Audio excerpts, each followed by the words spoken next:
Hello everyone, and peace of Christ all of you. Please invite your friends and let us share this topic together. Now, I'm not going to play the video of this lady in the screen for a very simple reason. She have a very dirty mouth. Uh, However, I have a link down there. You can watch it.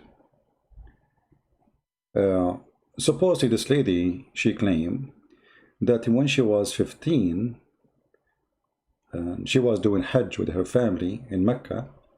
She was sexually assaulted. One grabbed her bum, and the other one he grabbed her breast. Now, I'm not going to go into details if this is true or not. It might be true. It might be fabricated story. We don't know. I mean, when she was 15 years old, now she is 50. You see, I'm not the one who defends Islam, as you know, and I'm the last one who defends Islam. But people, they can claim things just to get famous, or it can be true. So God knows really where is the truth. However, by speaking about this topic, she opened the door for a lot of women to share their stories about what happened during visiting the Kaaba. So they make a hashtag in Twitter. It's called I think I started the mosque me too. The mosque me too. So speaking about women going to the Kaaba and get sexually assaulted during the Hajj, and look like there's a lot of women, they suffer from the same problem when they go to Saudi Arabia to practice what it's called Islamic rituals growing around the Hajj. But here the question is, I mean, why a woman, she want to go to such a place? Don't you know that in such a place you can get sexually assaulted? I mean, look at this. This is a place have tens of thousands and small tiny square. There's no space. Like now, at least there is a space now. This is a new picture. You know, especially during the Hajj. I mean, you cannot even walk. 5,000 people get killed by stepping in the top of them in one of the years in the Hajj, not long time ago. So why you want to go there? Why somebody want to take his daughter, she is 15 years old, to such a place? Why a woman, she want to be there? I mean, I don't understand the logic. So if you already you don't want to be sexually assaulted, you don't go to such a place where everybody touching everybody. Everybody is in the bum of everybody. I mean, how you can control it? Even if you have a family with you, and they are trying to surround you, they will lose you. The crowd is so huge, and you get what you ask for. So you don't go to such a place and then you wonder why somebody touched your bum. You are going to a place extremely busy. And, you know, we don't want to say that Muslims who go there, they go there for this reason, but there's a lot of Muslims, they want to do that. You know, it's fun, especially those who live in the Kaaba, in the area around the Kaaba. You know, Saudi Arabia is a taboo place for sex. Everything is undercover. So the best place to go and molest women is the Kaaba. So today I'm not going to really read and discuss the articles and those posts in Twitter about women speaking about what happened to them in the Kaaba. But we will discuss something more important. Here we see a post says, being covered from the head to toe during the Hajj had not protected me. Well, I mean, this is very silly. I mean, who said that hijab is to protect you? Hijab is to own you, to control you, to subdue you, to make you as a puppy, is not to protect you. Because if the hijab protects you for protection, then why the Islam, he ordered the man to beat the wife? And here I find that this woman is kind of a silly. She is so upset because somebody grabbed her, excuse me, her ass 15, 20, 30 years ago, or 35 years ago. But you are not upset from the Quran ordering the man to beat the woman. You are not upset that the man can, and look how filthy her language, I mean. I cannot play what she is saying because she have a very filthy mouth, like Muhammad. So, you are upset because somebody grabbed your bum, but you don't accept that your mom, she can be beaten. And what happened to you? I mean, you are a Muslim, you are going to Hajj, and now your hair is red, I mean, I don't know. So you see what's happened to people. So here we see that I don't know, maybe somebody looking to be famous, but because I don't see any reason for you to be upset about something happened to you 35 years ago, and you could not speak about it, and you are talking about it today, because you have all those years you never open your mouth. I mean, you are in America for a long time. Why today you open your mouth? You know, like lately we start seeing that somebody will come after 20 years, accuse a man that he did something to them. Where have you been in the last 20 years? What happened? You didn't have a mouth before? You see, I understand if she lived in the Middle East, maybe she is shy to say, but did you report this to your parents? Did anyone know? I don't know. So people, they can say things, but is it possibly to happen? I believe that it happened every day in the Kaaba. However, this is not really what I care for. What I care for is the tradition of the Kaaba is the tradition of sexual assault. If this has happened to her, the question is that the fault of the guy who sexually assaulted you because he is a perverted man, or because of the one who organized this occasion? You see, the Muslims, which is funny about Islam, they forbid women and men to gather together in the mosque. There's separation between women and the mosque. But when it's come to Hajj, everybody is mixed. So how come Islam did not say, okay, you know what, we will do the morning for men and the afternoon for women, or the morning for women and the afternoon for men? I mean, what kind of religion? You say that women, she cannot shake hands with a man, but she is going to walk in a Hajj, in a ritual, pagan ritual around the Kaaba, and there's tens of thousands of people around her touching her from everywhere. Actually, even if you don't mean to touch a woman, if you are in such a place, you will touch her. Because where do you put your hands? You know what I mean? You are in a place where it's overcrowded. You cannot even move your hands. So you will be touched all over. You will be molested. Actually, you might get naked before you know it. So stupidity, I say always, is amazing. We go to a place which is not good for women to go, and then we wonder what happened to women when they go. This is not a good place for women. She don't want to be touched. This is a good place for women. She like to be touched. Are you telling me that you and your family do not know that this place is so crowded? Are you telling me that you never noticed that around the Kaaba there's thousands and thousands of people going like ants non-stop? She did not know. However, she knows, she don't know, who care? This has happened, doesn't happen. Well, I mean, garbage people exist everywhere. The real question is, how come Allah, He is so much conservative, as Muslims they claim,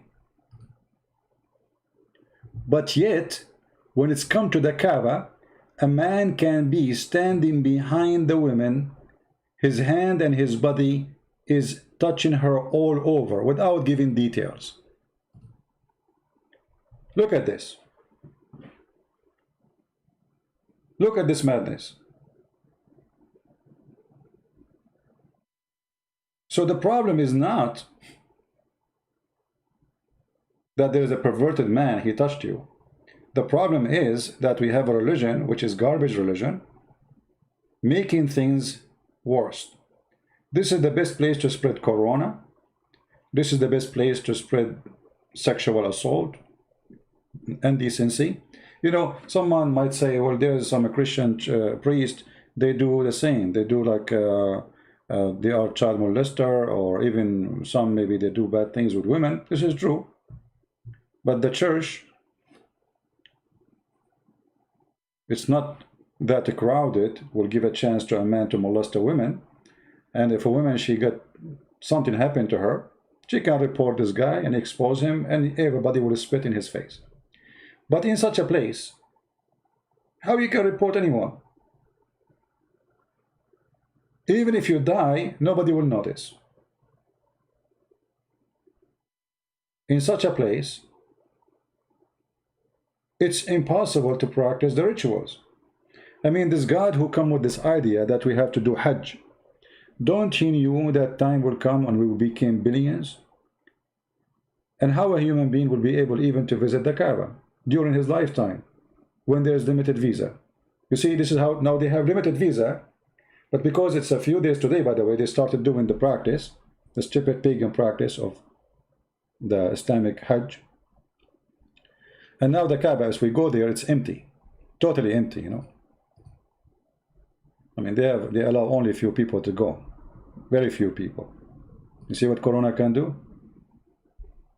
Look at this pagan practice. Well, this is the best place now for women to go. Corona will help you. If you go right now to Hajj, they are forcing distance between people, and they are very small number of people they can get in. In such a place, now nobody can touch you. Go now.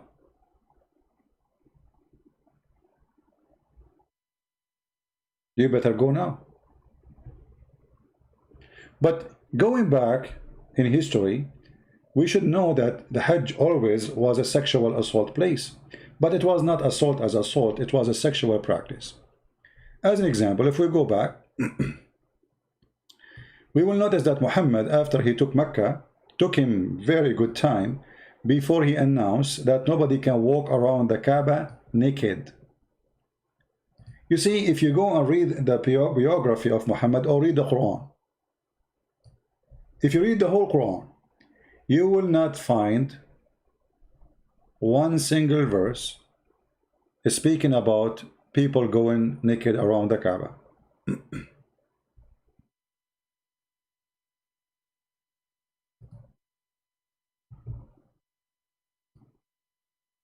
Where was Muhammad all those years? Why he did not get upset for people going naked around the Kaaba? You see, we see the Muslims speaking about idols, etc. What about naked?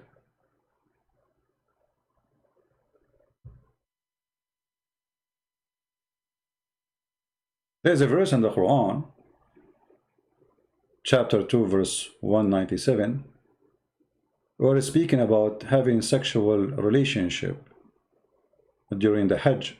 But all of us, we knew that during the Hajj, there is no, you can have sex as you want, and there is no punishment. It's just a statement of mean nothing. But this is just about not having sex. But what about molestation? What about sexual assault? What about playing, touching, all kind of things in the Kaaba? And what kind of religion was practiced around the Kaaba where people go totally naked? Shouldn't we ask ourselves what it was practiced there? Naked? I mean, what is exactly they used to worship in this Kaaba? And here we go back to the roots of this religion. This is a very sexual religion, where women, they used to go around the Kaaba totally naked, wearing nothing. And women who have their own, let us say, request from Allah, the biggest God of the other gods,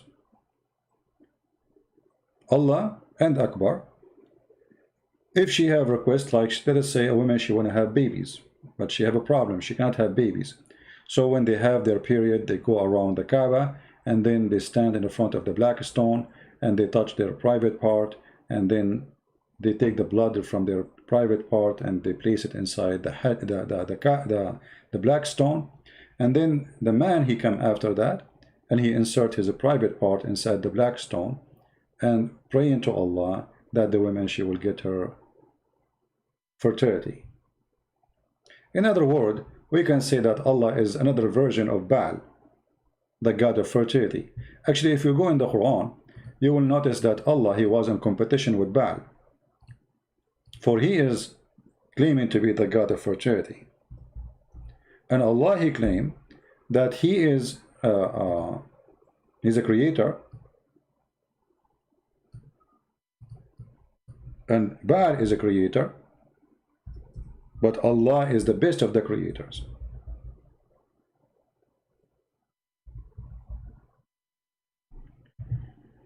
So if you go here, you will see chapter 37, verse number 125, it says, you will call upon Baal and forsake the best of the creators.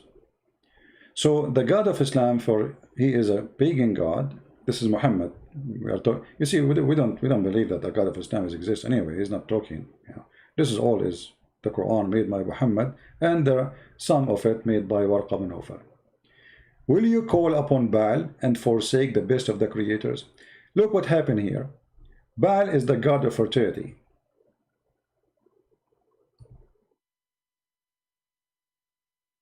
And the Arab believe that Baal is the one who will give them babies. Allah is in competition with Baal. I am the one who give you babies. I am the best of the creators.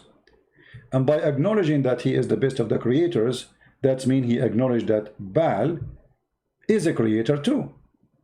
You see, you don't say I am the best of the creators unless there is many creators. If you say I am the best in playing chess, that means there's many people play chess. If you say I am the best in running, that means there's many people there, because you cannot say the best unless there's others. So he is the best of what? The creators. Okay, how many creators we have? He just named one for you. Allah acknowledged that Baal, aka Muhammad, acknowledged that Baal is a creator, but he is upset because how you call upon Baal when I can do better? You might see in some Islamic translation, they took off the word creators and they put the word creation. That is a false translation. The word in Arabic is al-khaliqin. أتدعون بَعْلًا وتذرون أحسن الخالقين? Are you going to call upon Baal and forsake the best of the creators? What's wrong with you? Why you do that? So the god of fertility is very well embedded in the cult of Islam. It's just a competition between two gods. If we go actually to the black stone itself, we will find that the black stone itself is made in a shape of a vagina, presenting the purpose of the black stone.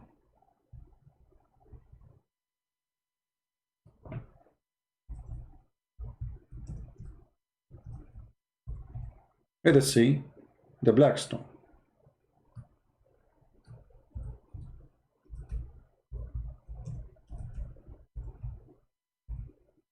We will open pictures from Google. This is the black stone, as you see. And you can tell right away that there is something wrong with the shape. I mean, out of the shape of everything in the world. I mean, you can make it look like a watermelon. You can make it like a square. You can make it whatever, but why it's in such a shape? I mean, what this shape is about? What is this?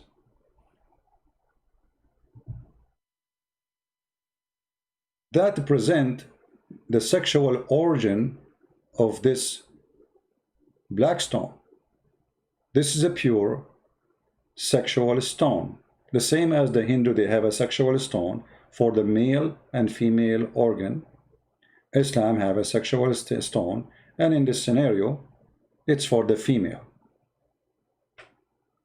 If you have my book, Sex and Allah, you will find that there's a woman, she was walking around the Kaaba singing.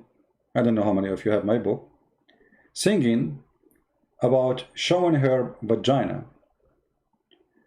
And she is saying now she is showing it to Allah. And she don't want any man to get close to it. This is a song she made.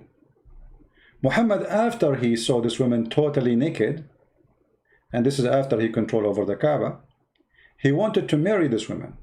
for he saw how beautiful she is naked.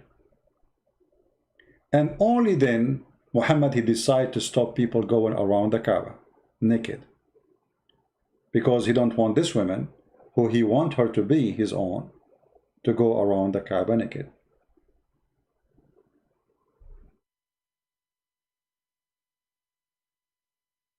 Not a single verse, not a single place in the whole hadith speaking about Muhammad. When he claimed to be a prophet, he was angry from people getting naked. We will find that after Muhammad, long after, or actually in the last few months in his life, you believe it or not, Muhammad, he ordered them not to go, supposedly according to the hadith, not to go around the Kaaba naked. This hadith in front of us, this is very authentic. You will see it's explained that how the Arab and the family of Muhammad, including his mama, including his dada, including his grandfather, including all his family, they used to go around the Kaaba the same as the Muslim today, totally naked. And they used to do the same practice of going around in a cycle.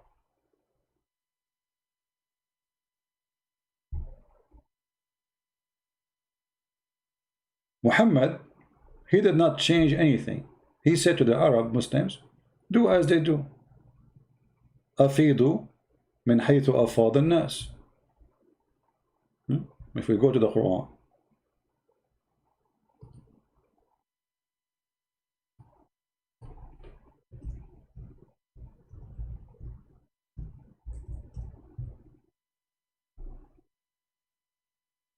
chapter 2, verse 199. Do the same as the Arab before you. Nothing changed. It's the same. Do the same as people used to do. And actually, I find the translation very funny when Muslims they translate.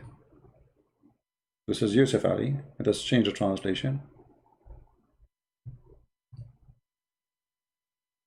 Pass on from where the people before you do the hajj, they used to do. This is the practice before Islam. You can keep changing the translation as you wish, and you will notice that in a miraculous way sometime, translation and meaning totally change. This is a very, very disgusting cult. And nobody can really say to us that Islam is not just a copy-paste of the pagan practice before it. If you remember, there's a hadith where it says, we used to worship stones.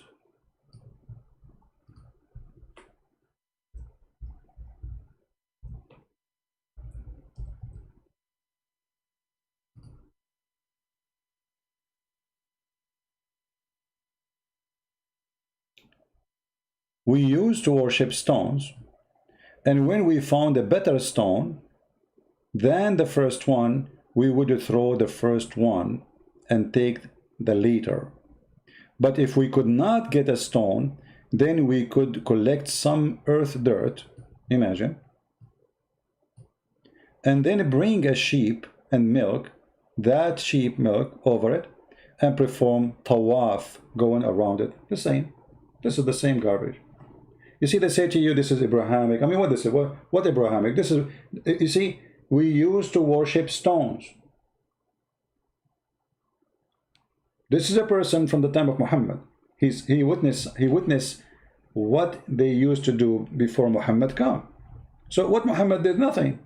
The same stone, the black stone, which they finally agreed to worship and to bow down in front of it and to believe it's holy, is adopted by Muhammad, and Muhammad now doing the exact same pagan practice, going around the stone, bowing in front of the stone and kissing the stone.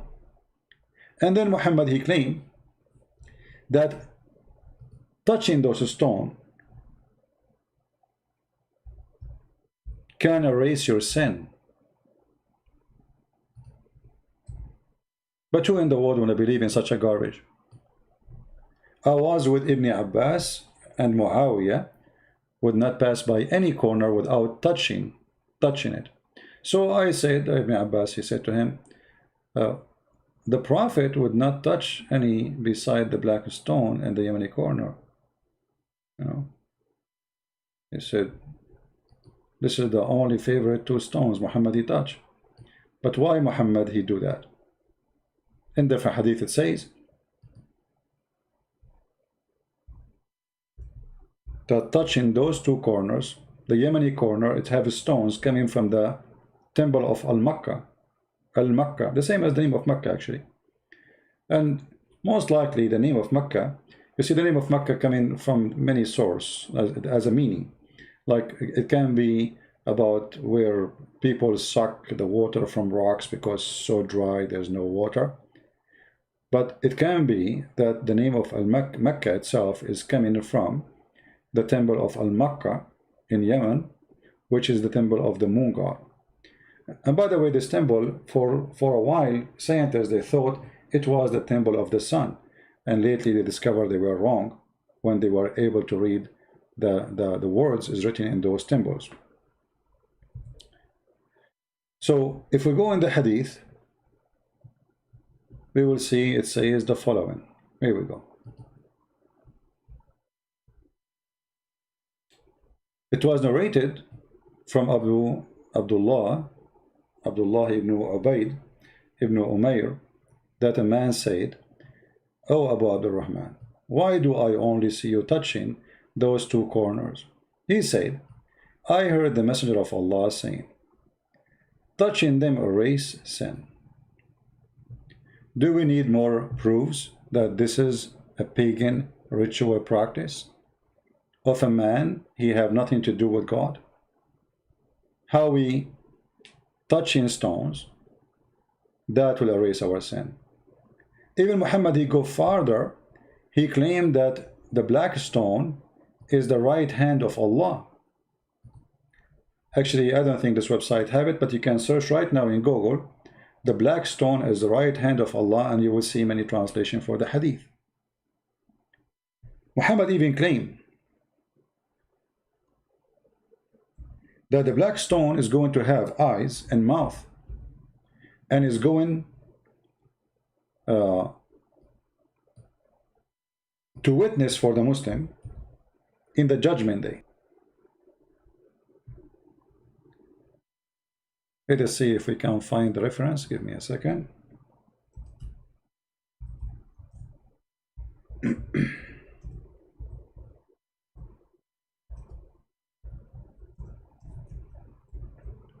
It's very easy usually to find reference in Arabic for me because I remember them very well. But the problem when they translate them and you put them in Islamic website in English, the search engine is very bad. And even there's a lot of hadith that have never been translated there, and even they change their meaning. So let us see.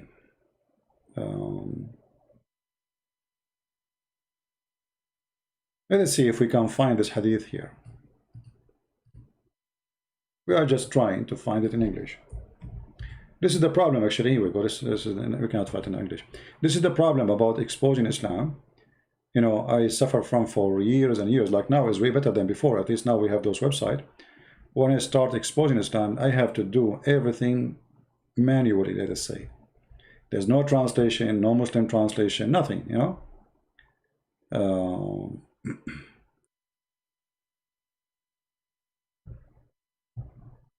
Let us see a different one.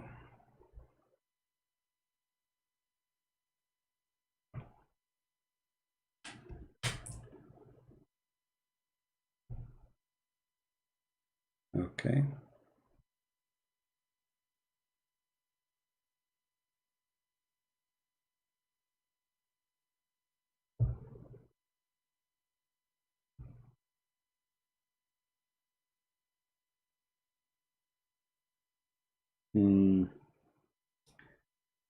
Let us try a different story.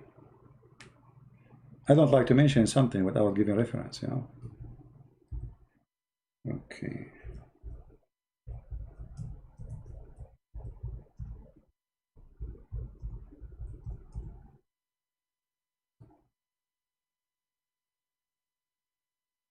right, let's see.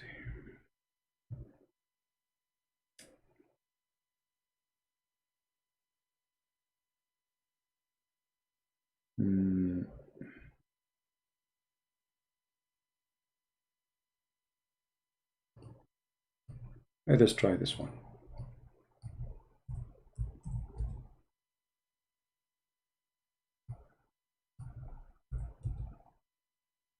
At least we found something.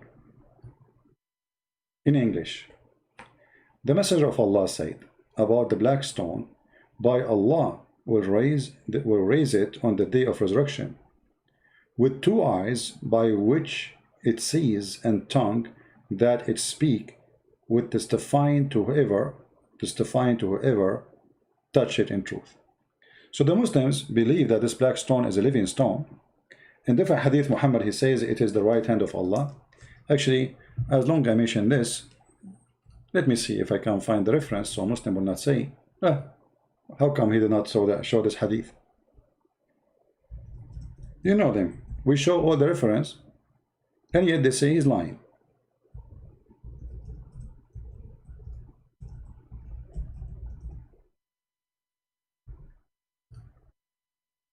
Let us see.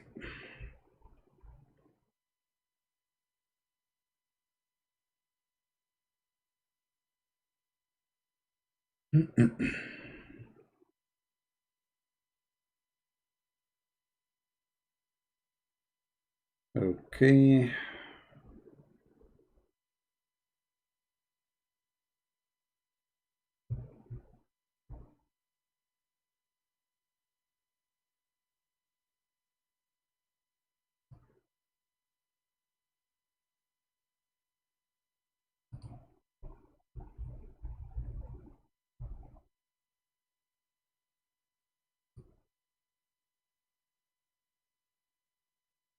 All right.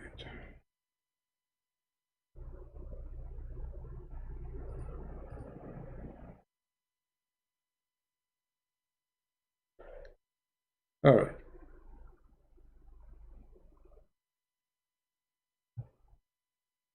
We found the hadith, and this is a Muslim translation. Let us put it for you on the screen.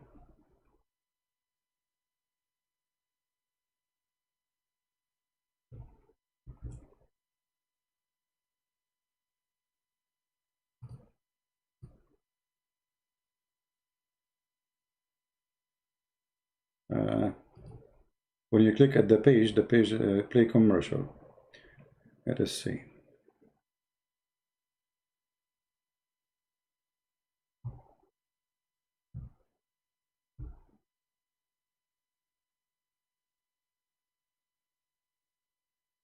Trying different website.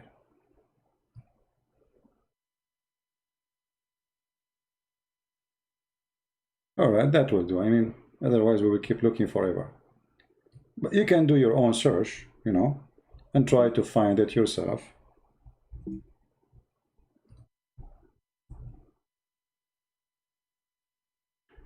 It says here, this is a great house containing a precious stone, having no equal in this world. It's called the right hand of Allah, which he shake the hands of his people, which means he shake hands with that stone to the people. All right.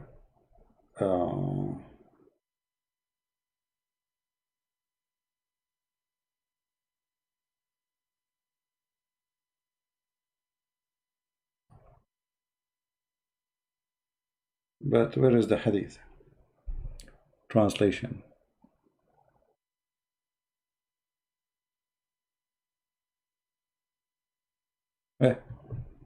I mean, it's funny article. They say that it is right hand of Allah, but it did not mention that. Where is the hadith? I thought we got the website finally. I mean, this is the most funny article ever. You mention the story, but you don't mention the main purpose. I mean, the cake. You talk about cake, but you don't show the cake.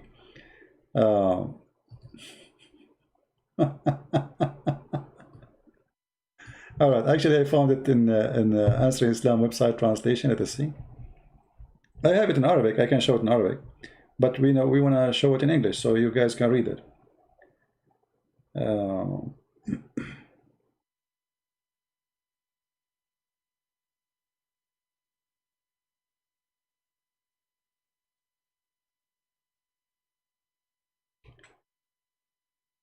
Let's see.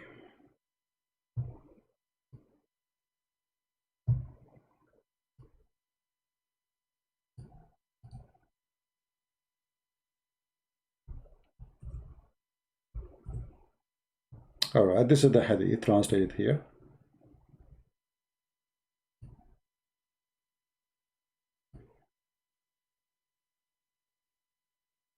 Actually, here, Brother Sam Shamoun, he have a full article about it, and this is the reference. And actually, I'm going to show the reference in Arabic too.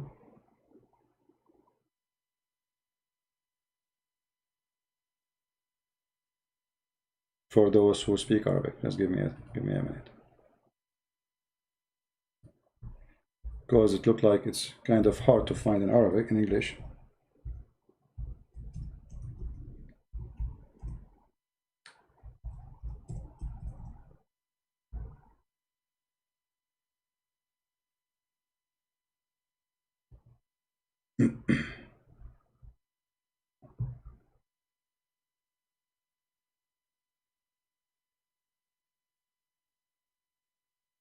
All right.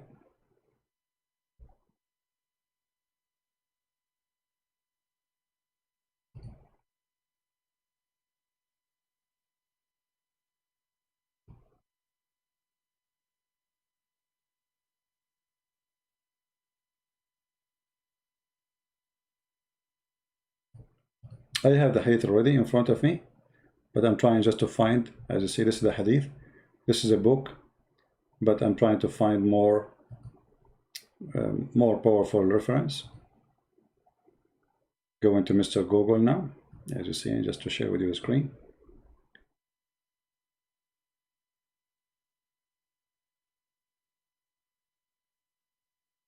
And for sure, the Muslim, they will say to you, oh, this is not accepted hadith, etc. As usual. Here we see the reference. The book is Majma' al-Zawaid, volume number 3, page number 242. And there is many ways to report the hadith. Here it says, Al-Hajar al-Aswad, Yaminullahi fil ard. It is the right hand of Allah in earth. And the other hadith it says, هو يمين الله عز وجل يصافح بها خلقه.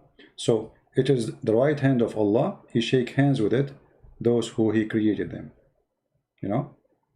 And he is saying here that this hadith, the last one, is sahih, for it is, and the men of the hadith are trustworthy.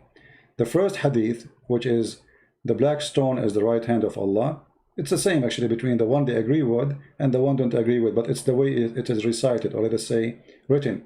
So he's saying the one it says the black stone is the right hand of Allah on earth is rejected. The other one, which is reported by At-Tabarani, where it says وَهُوَ يَمِينُ اللَّهِ, it is the right hand of Allah and He shake hands with it. And then he says, and this is reported in the book of Majma' al-Zawaid, page number, number 3, verse, page number 242. And it says here, and the one who reported this hadith, Abdullah ibn al-Mu'ammil, and he is trustworthy, and Ibn Hibban, and they said he might make mistake, you know, but all the men in the hadith are trustworthy and sahih. We can just, you know, post the link for you, and you can use Google translation for it. Let us do that.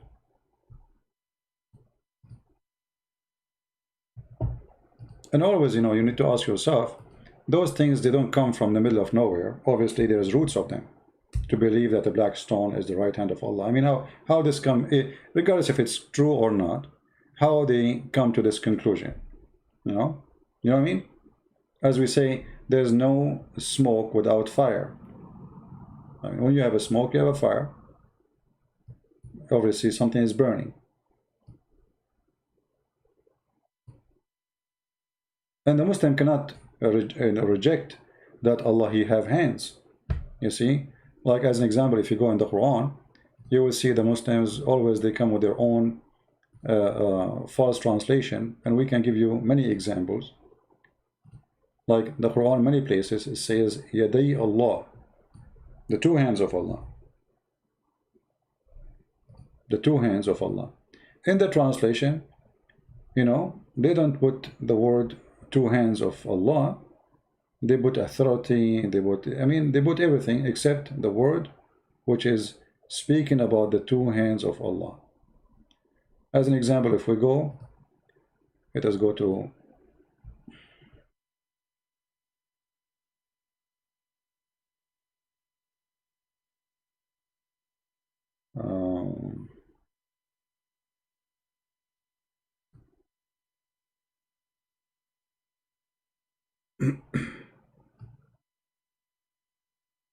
let us see.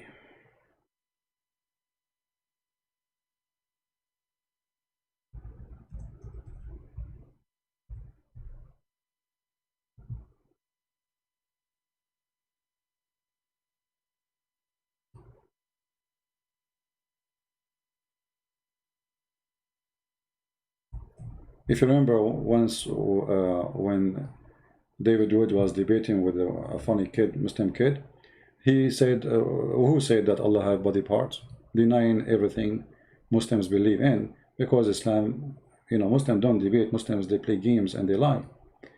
Believers, don't push yourself forward in presence of God and His Messenger. Okay, nothing here mentioned about hands. Anyone see the word hands? We don't see it. No hands. Nothing. If you read by yourself from now until the coming year, you will not see the word hands. What happened to the word hands? Let us change the translator. I will do it in the front of your eyes. This is Khan. Let us see Shakir. What will happen? No hands too. Nothing changed. Okay, let us change other one. Sahih International.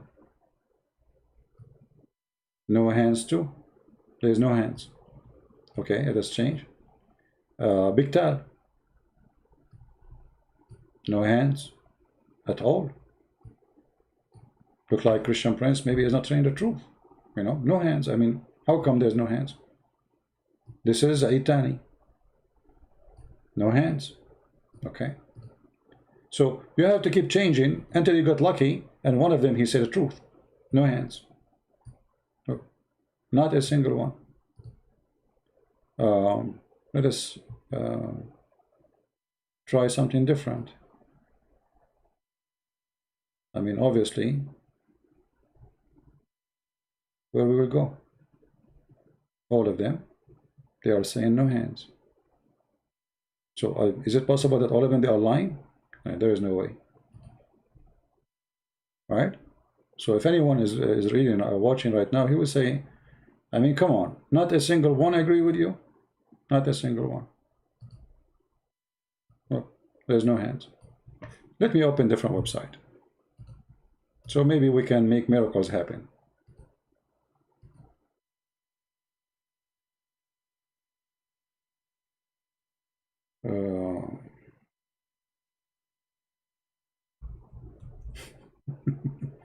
You see how hard our mission is? We are not debating about a cult. We are fighting deceptions all the way to the bones. This cult, based on deception, everything run in it is nothing but pure deception. Nothing. Period. Okay, we will open a different website.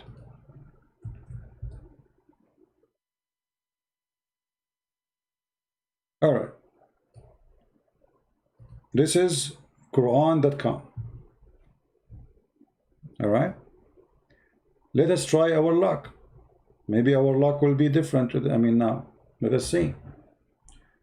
Here you can set the translation, English, okay. English, where are the translators? How you change the translators? I'm trying to figure out.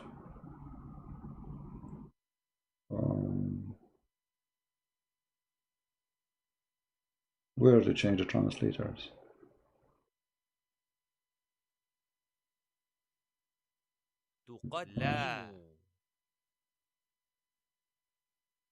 Maybe I have to open it first. Okay, here we go. All right. There's no hands until now. Let us go to setting. And now we choose translation. Let us add some translation. I will add them all. All the one they have in the website for the same verse.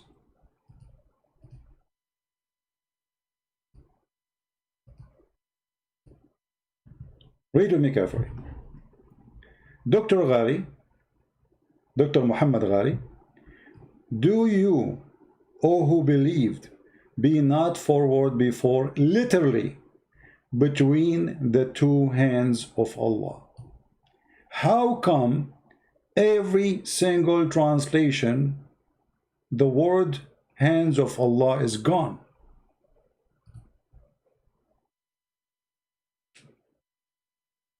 Any Muslim can tell me? I mean, do we have to struggle, go translation after translation after translation, searching everywhere? Not a single one of them is truthful. And I think this guy is a liar too. He did it by mistake. Did you notice? And look what he said. Literally. It's not metaphorically. If you go then to the rest of the translation, nowhere it says the word hand at all. Not a single one of them. So if we do not have one translation getting them the rest busted, all of you will say, Christian Prince, no way. I mean, all of them, they are saying something and you are saying something. You know what I mean? You can go to Quran.com, chapter 49, verse number 1. You do not need the link. Here we go. Let's post the link. So yes, the black stone is the right hand of Allah. And yes, Allah have right hands. And he have left hands. Actually, the hadith confirmed that Allah have two hands, which is very funny and very stupid.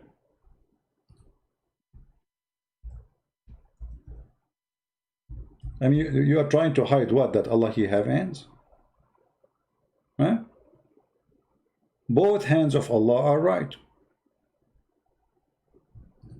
Both hands of Allah are right hands, as you see. Do you see it? And both of his hands are right hands.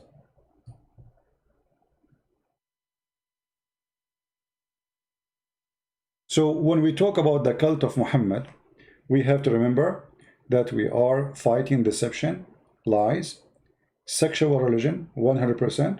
You see, all of Islam is about sex. Black stone is about sex. The Kaaba is about sex. As-Safa and Al-Marwa, you remember As-Safa and Al-Marwa?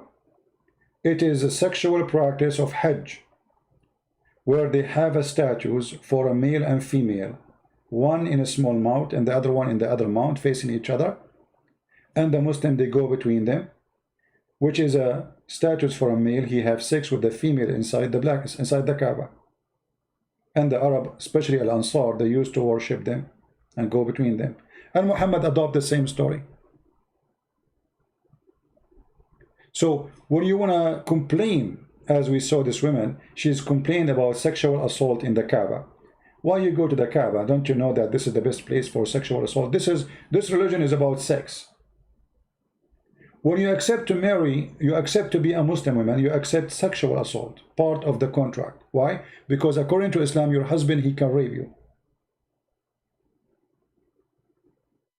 If you remember the story, where a man, he did beat his wife until her skin became greener than her clothes. Do you remember? And this is Sahih al-Bukhari, very authentic. And this is the reference. What the story is about? The story, this man, he want to have sex with his wife. The wife, she don't want him. The man did beat her until he made her skin green. What Muhammad said to the man? He took his side. Read the story, it's in front of you. I can post the link for you if you don't believe me. Muhammad, he did not question the man. Actually, there's a hadith that says a man should not be questioned for what reason he did beat his wife. Nobody should ask a man why he did beat his wife. And Muhammad here, he did exactly that, you know. He questioned the women. Why you are doing this? At the end, he said to her, oh, if you think you can go back to your previous husband without having sex with this guy and taste his juice. Imagine how filthy this man is. You have to taste his juice. And if you look at the translation, the Muslims, they give us far away from the truth. It says, if your intention is that your intention to go back to your previous husband, you know, you should know that your previous husband is unlawful for you to remarry Rifa unless Abu Abdul Rahman taste your sexual juice, not have sexual intercourse with you. And look at this very filthy sexual religion again. Why a woman, she can't go to the previous husband unless somebody else do boom boom to her? What is this? Again, this is a very sexual religion. You see, when Muhammad, he says, you taste his juice and he tastes your juice, and the Muslims, they say, until he have intercourse with you. They are trying to make it look nicer, but the fact that they make it even more ugly, because now it's clear that Muhammad is enforcing this woman to accept sleeping with this man, which obviously she don't want, to the point he did beat her, still she don't want to do it. And she ran away from the house. And he's saying to her, if you think you can go back to your previous husband, keep dreaming. You cannot do that unless this guy, he do have sex with you. So if you have a plan to go back, go to his bed, this guy, make him happy. That is rape. That is literally rape. You are forcing the woman to go with a man, even if he is her husband. So what? A woman, she is taken against her will, is a rape. Doesn't matter who is the one who did it. Husband, boyfriend, stranger, it's a rape. So what Muhammad did, not only he said to her, you have to have sex with him, he made a rule in the Quran saying that any woman, she been divorced by her husband 3 times, she cannot go back to her husband unless she is being, excuse my language, effed by a new man in order to go to the previous man. Now, if we go and read the translation, we will find that not even one of them, he said the word effed. The F word is not there. The Muslims, they translate the word to marry, as we saw in the English translation too for the hadith. But the word in Arabic is tankah. Actually, I challenge the Muslim to go to a chat room, Muslim chat room, and say, I want to do nikah. You will see what they will say to you. They will say the F word to you. They will curse you. You know, if they know where you live, they will come to you. If you say, I want to do nikah to your daughter, because you are saying, I want to F your daughter. I challenge any Muslim to go to marry a woman and ask for her parents, because this is tradition in the Middle East for Christian and Muslims. You go and you take your, you go to speak to the parents, and you ask for marrying the girl, right? But you will not find one person saying, I want to do nikah to your daughter. You will shoot him, because this is what they understand what nikah is. It is to F her. If you remember, when we read for you the verses in the Quran speaking about shaitan, he is doing nikah to himself. He have children. In the interpretation, the Muslim says that shaitan who do nikah to himself by inserting this into that. What this? The Muslim explained that shaitan, he have a penis in the right leg, right side of his leg, and he have a vagina in the left side of his leg. And then when he have sex, he shake this with this, and he enter this into this, and this is nikah. Here, Muhammad, he come with a rule, which is not only perverted, it is sick. That if you been divorced by husband, finally, it is not lawful for him unless she take another man as a husband. This is their translation, by the way. It doesn't say that, it doesn't say the word marriage, it exists. But the word, you see, actually here you see how the verse itself exposed the word, the F word. Look, it says here, if he divorced her, it's not lawful for him until to do what? Tankah. Tankah. And then here we find the word marriage after that. Tankah zawjan ghayra. See the word zawj? She do what? Tankah. So he is a husband until she marry a new husband, or until she if a new husband. We showed you in the hadith, the man, he says to her, until he if you, not until he marry you. He's already married. Let us connect the dots together. Do you remember here the hadith here? Where he said to her, if you think you can get back your husband, previous one, you cannot. He have to do sexual intercourse with you. So already she's married. So the condition is not marrying only, he have to do the effort. Do you see it? Guys, are you connecting the dot with me? If this is your intention, huh? You should know that if this is your intention to go back your husband, previous husband, he is unlawful for you unless you had sexual intercourse with you. Who? The husband. So already she is married. So what the condition is not remarrying, is to be having sex after marrying. And this is what the verse here is saying, exactly word by word. Until she do nikah, which is to F the man who is a husband. This is the word husband here. You see it? This is the word husband. So how you say she marry a husband? Just to show you the stupidity. If the word tankah mean to marry, that means she marry a husband. That's stupid. You know what I mean? If the word after it is husband, so how you say enter to marry a husband? Are you getting my point? Let us take this verse into the other website, because there they have like a word by word translation in this website here.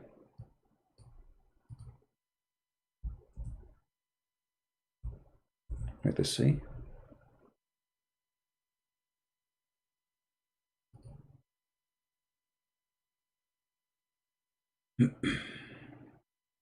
Here we go. This website have something funny about it.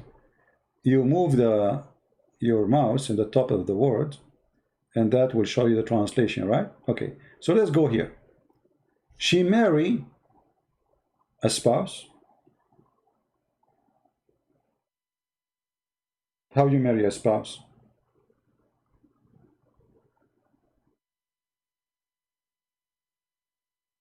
You see how stupid it is? If he is a spouse, how you marry a spouse?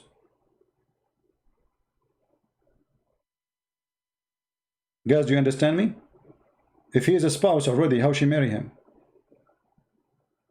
What do you mean to marry a spouse? It can be marry a man, that makes sense. But you cannot say marry a spouse. He's already a spouse.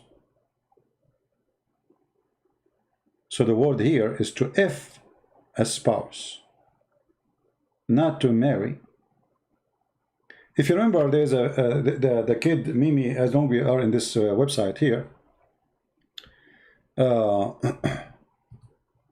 he said that this verse doesn't say to worship the Messiah.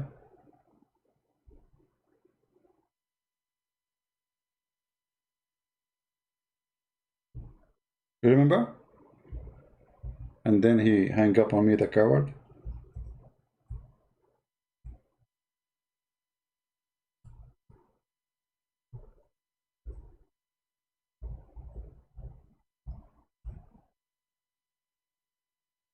Here you can get them busted again too. They said that when I said that the Quran say that the Quran saying to worship, that the Jews and the Christians, they took their rabbis and their monks as gods instead of Allah and the Messiah. They say you are lying. Doesn't say that. We challenge you to read it. We challenge you. Here we go. It's in front of you. You can open the same website here. I will post the link. And you can do the same method.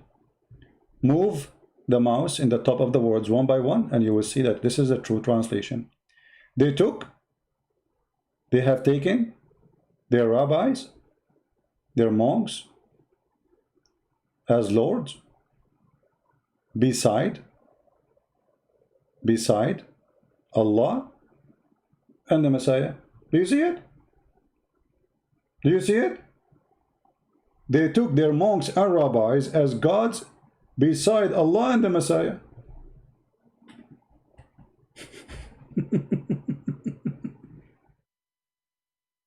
And they were saying, I'm lying.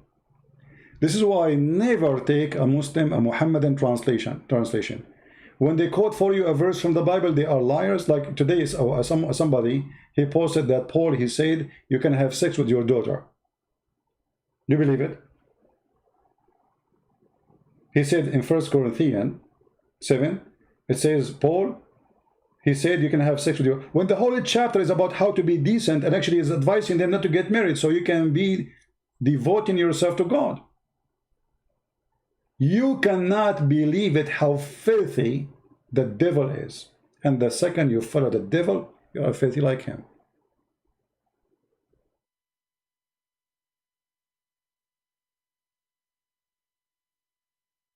By the way, somebody said to me that there is somebody is posting my name, he is saying things, and he is posting a picture, I don't know for who, maybe it's claiming to be me, and he's saying a website. If anyone he do that, using my name to sell and do business, report him for me, I will report him to the authority. I never allowed anyone. If anyone collect donation in my name, please report him for me. I will report him to the authority. Even if he's overseas, still they can go after him. I just remember this.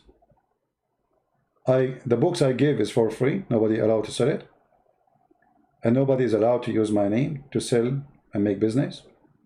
I'm not here doing business. If anyone collect donation in my name, obviously he's a fraud, he's a thief. He should go to jail. If somebody gave you PayPal, I don't have PayPal. The only place I have is Patreon. So if you know anyone is doing such a thing, please let me know. All right? Nobody speak for me, and nobody collect donation for me, and I don't have PayPal. And anyone ask you for donation, if somebody send you a text message, email, I don't do that. I don't.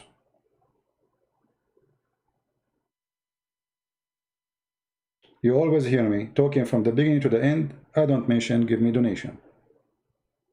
So how I'm going to send you a text message? Even if I need it. Even most of the time, actually, I forgot to put the banner for donation. As today, like now here, we don't have it all this time, right? Because we are not here for this purpose. The donation is to support what we do, but this is not the reason to be here. So if any of you or any of you receive text message from anyone asking for donation, claiming that he's speaking for me, he's a liar. Report him to the PayPal if you receive an email or something, so they can close his account, and report him for me in Patreon. All right? Or somebody posting picture or something, or even my books for sale. Nobody's allowed to do that. The world is full of a fraud, and we have to be careful. All right? Do we have any questions?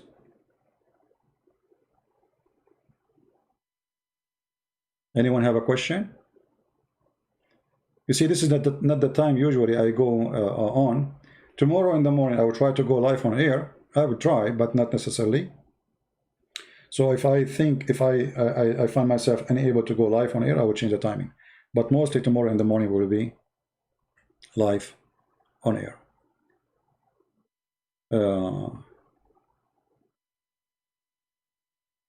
Yeah, and I will never send you a text message saying to you, give me your name, send me your picture, give me your email, or give me a credit card, or give me your PayPal, or send me money. I will never do that.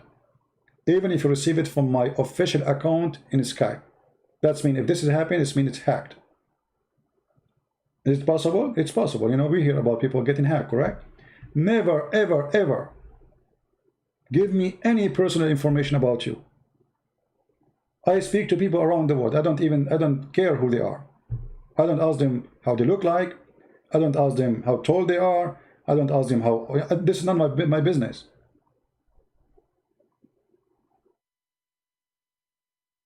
Never be a fool. You see, this is internet. We don't know we don't know we are talking to, right? We don't even know how I look like. Even if I come next in the front of your door and I walk by, maybe you will let your dog to bite me, like what this guy is doing there. And then I have to say to you, I'm ZB, you know, like, come on, please don't let your dog bite me. You know? Actually, once I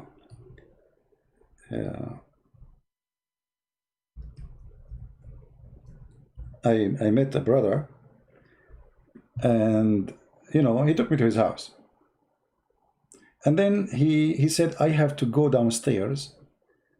We have nothing for you fit as a drink. I drink coffee and I drink tea. He don't have any of them. I said, it's not important, really. He said, no, it's just downstairs. Okay. The guy, he went downstairs, and look what happened.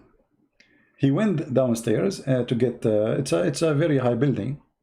So he went downstairs, and then suddenly the door of his apartment opened, and his wife, she get in.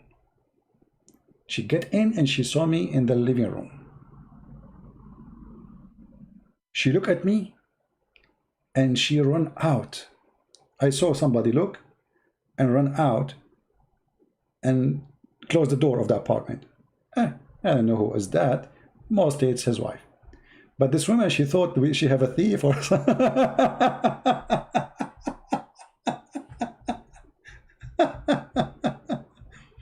And the funny, he is inviting me because his wife, she wanna see me. It is his wife who is the one she want to see me. So he said, please, I mean, come on. You are doing me really a favor, you know? She wanna meet you. Can you please just do it for me? So she is the one who wanna see me, supposedly, more than him. So she went out and she started calling her husband. And her husband is busy paying in the cashier. He did not answer the phone right away, you know? And then she left him a voice message. There's a guy, he looks scary. He's inside the living room. How he got in? I left out.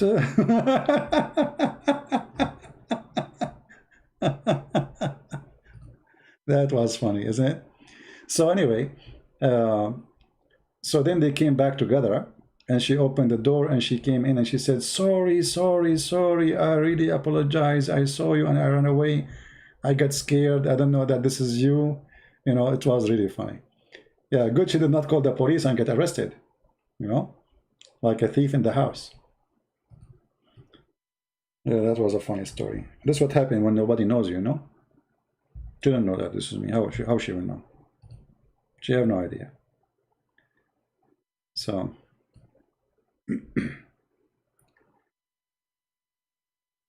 Oh,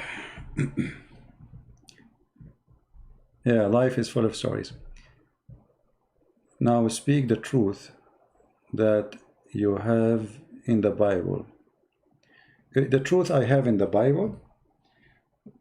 Okay, no problem. You want to know about the truth we have in the Bible? What do you want to know? And why you don't want me to talk about Islam no more? Are we done? Like all the Muslims left Islam already and no Muslim left. So now we have nothing to do except speaking about the Bible? There's people who their specialty to talk about the Bible. There's people who their specialty to talk about Jehovah's Witnesses. And my specialty to talk about Islam. If you don't like it, don't stay here. Right?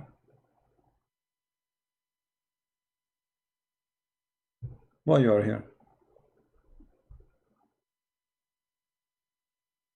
However, if you are interested, no problem. We can help you.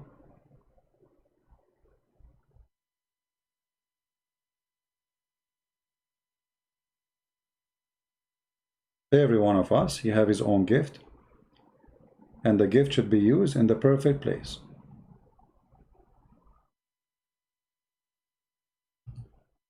What is the thing about splitting the moon in the Quran? Well, splitting the moon in the Quran is just a stupid statement to expose Muhammad actually. You Christians and atheists and whoever you are, you should use this verse against Muhammad, not for his benefit. Because number one, scientifically, moon never split. I saw once the Muslim posting a picture from NASA showing a valley in the moon, saying this is a split of the moon. Split, the word is split, the word is shaq. It's making a splitting, two pieces. Valley is not a split. We have many valleys. We have the biggest valley in the whole earth. It's called the Grand Canyon. That is not the earth is splitting.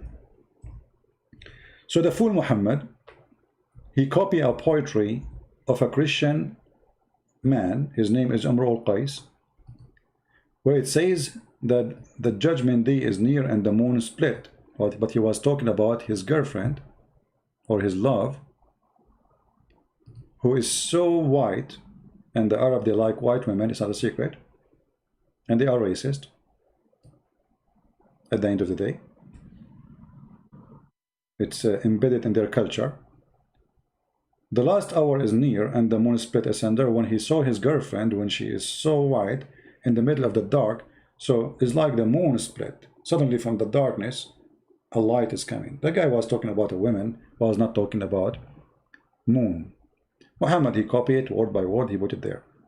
However, by doing that, Muhammad, he proved to us that he's a false prophet, because this was a prophecy mentioned 1400 years ago. And he did not say, you see the word iqtarabat, it doesn't mean it is just near. Because I can say the judgment is near, but you know, it might be 5,000 years from now.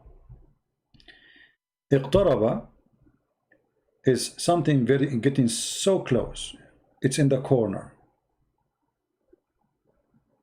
Not something will happen in the future, because simply it's already started. Don't you see the moon splitting? So the moon splitting is not a sign that the judgment day is coming, but more likely it is a sign that the judgment day started. Because what is next? If the moon is split, what is next? You know what I mean? If Allah split the moon to tell us that judgment day is near, so next what we will do? Split the sun? And why he put it back? He took it back. He don't want to continue. You know what I mean? If the moon is split by Allah to tell us that the judgment day is near, why he did not keep it split? He glued it together. Simply, the stupid Muhammad, he stole the poetry from the Christian man. His name is Amr al-Qais, and he put it there. He mentioned it when he saw the eclipse. The eclipse, right? Do you see it? Otherwise, the moon is there. Anyone can tell me where the moon is split? You know, Muslim propaganda, they have amazing propaganda. What is the poem for splitting the moon? No problem, we can show it to you. Give me a second.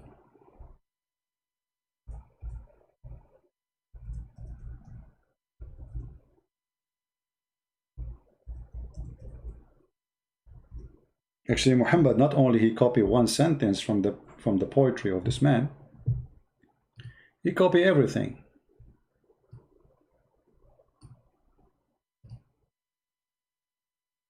This is the poetry, and you will notice it is word by word. Look what Muhammad he changed. Here the word in the Quran, it says iqtaraba, tarabat. Here is danat, more powerful and more correct. So the Arabic poetry is more accurate as a language. So Muhammad, he took the word danat, which means very close, and he exchanged it with the word اقتربت. The rest is the same exactly. ساعة وانشق القمر. And then the poetry says ناعس الطرف بعينيه حور فرماني فتعاطى فعقر فتركني كهشيم المحتضر. Exactly, word by word. And then he continued, not only this. All those lines you see, he took it word by word. As an example, here it says, كأنهم من حدب ينسلون. Let us search for the same verse in the Quran. Are we going to find it word by word? Let us see. If we find it, that will be something funny, right?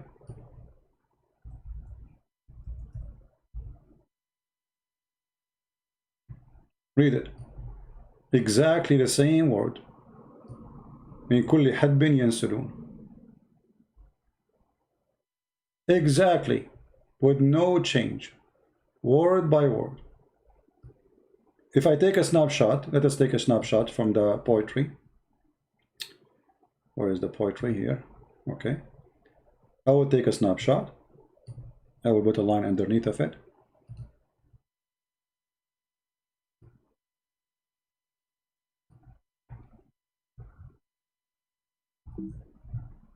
Let's take selfie.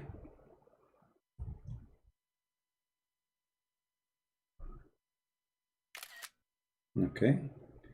Let us find the picture.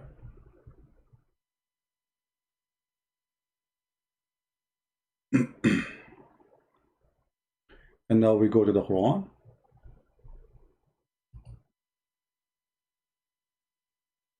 And now we put the two pictures next to each other. You tell me, is that a mistake?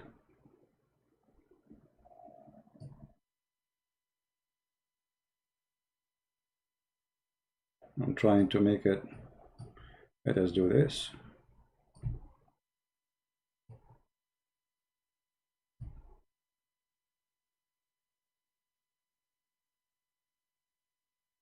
Let us zoom in.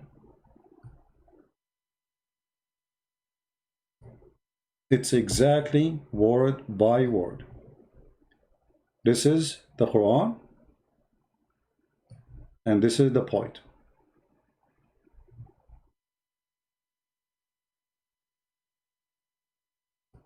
Not even a single letter changed.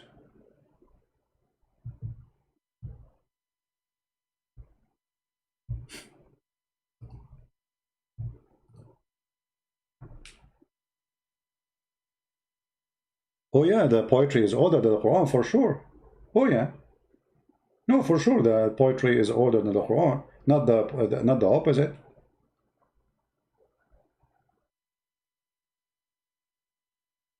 All right. Actually, there is a, Muhammad not only he stole it from poetry, he stole it from the Bible.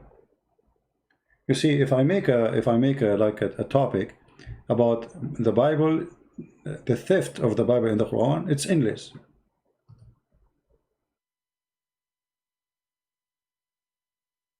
It's endless, literally endless. Muhammad is just a professional thief. Somehow he's a stupid thief too.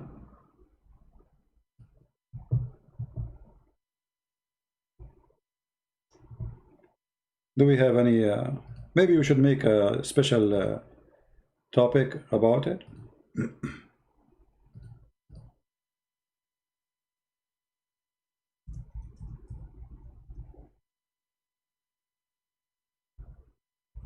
Any Muhammadan?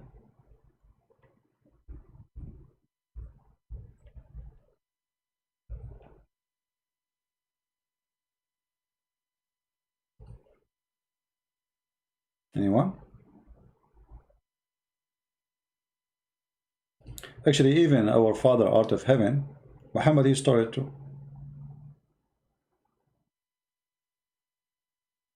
Even that. If any Muslim he will say it's not true, let me know.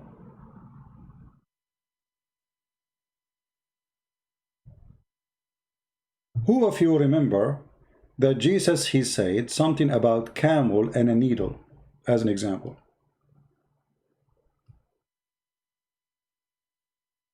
Who remember? Muhammad, he took it, he put it in the Quran. How Allah claiming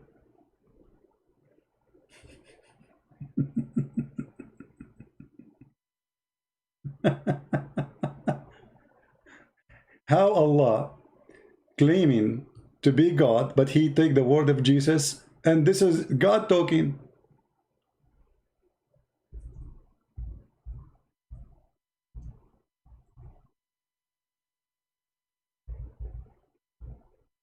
Let us see.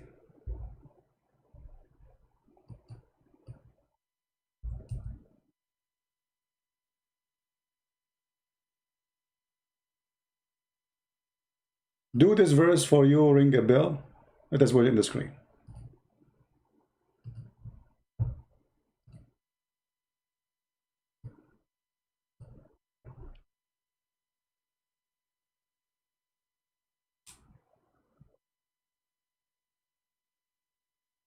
Anyone notice something? No. Compare between the Bible and this. Do you see it? Actually, if you change the translation, you will see it's even getting more close to exact word by word as in the Bible. This is the Muslim translation. This is Muhammad Asad. Let us see different translation.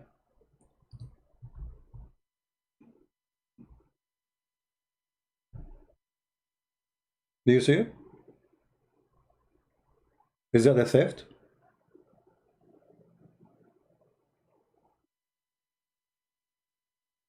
But here actually, this is confirmed that Jesus is God. Because remember, the Muslim, they claim that the Quran is Allah talking. But this is Jesus talking.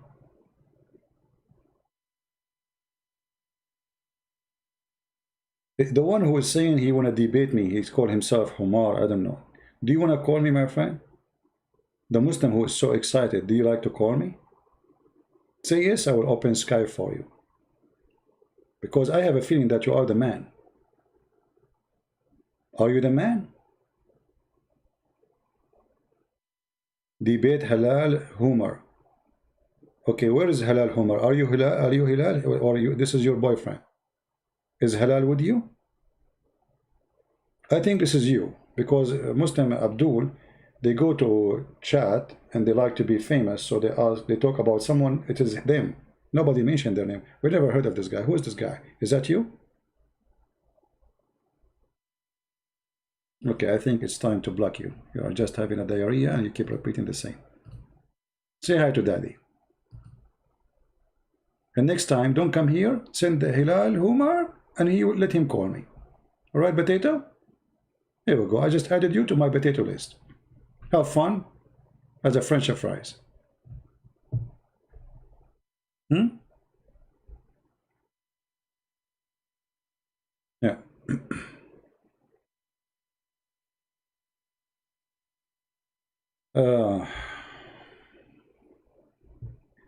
Anyway, do we have any Abdul have anything to say? Any black stone kisser? Who is here a black stone kisser? He want to practice Hajj and get Corona. And by the way, your prophet, he says that those cities are protected by angels and plague will not enter them. So why the plague is entered like crazy?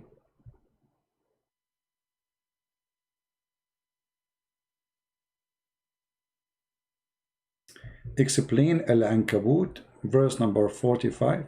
What do you want to know about it? What exactly you want from the chapter of the spider? You know, the funny thing about the Quran, that it is, you feel like you are entering a jungle, zoo. I mean, a chapter for the spider. Why? Because the spider mentioned in that chapter. But does that make sense?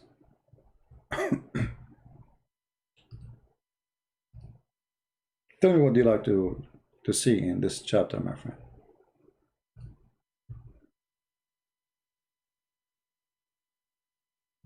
Any Muhammadan have anything to say to us?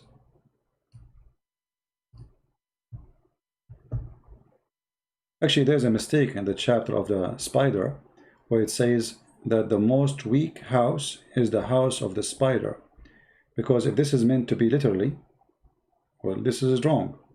According to science, they found that the most powerful fabric is the spider fabric, to the point they are trying to make very expensive for president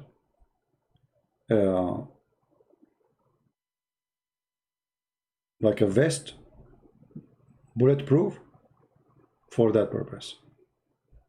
Who is a Muslim, he think the Quran is good and he want to show us something good from the Quran? As you see, we have the Quran in front of us. Anyone? Before we go to the verse the person is asking about? Anyone? Mayday, mayday.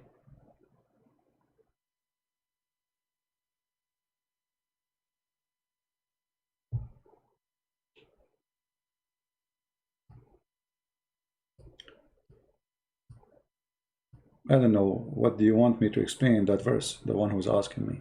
What do you want exactly? If somebody asks a question, you better make your question full. I always see people sending me questions. I cannot even understand what they are talking about. So what is your question? What do you mean explain it? There's nothing there to mention, and there's a mistake actually. It says that mention Allah is Akbar, but Allah is talking.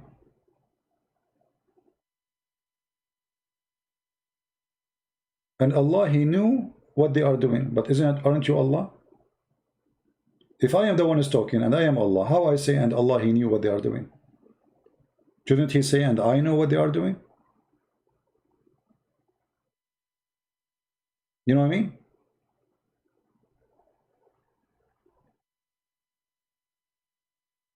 What is the contact of the she-camel? This is a stupid story that there's a group of people, they have a prophet. He asked them to believe in Allah, and they refuse. They told him, we will believe if you bring us, if you make this rock have a baby camel, and she is already carrying a baby camel, already 8 months or 10 months old, right? And then supposedly those people, they killed the camel. Okay. And here the funny story is, how come Allah is willing to make a camel from a rock for this prophet, but He did not do anything to Muhammad? You know what I mean? Fiction story exists before Muhammad. Muhammad, he copied. So Allah supposedly made the rock give birth to a she-camel, and she have a lot of milk, and the whole Arab, they are drinking from the milk of this camel. And He told them, He warned them, don't kill it, otherwise you will have a torture from Allah. Then they kill it, and then Allah, He destroyed them. Funny story. Yeah, I know, John.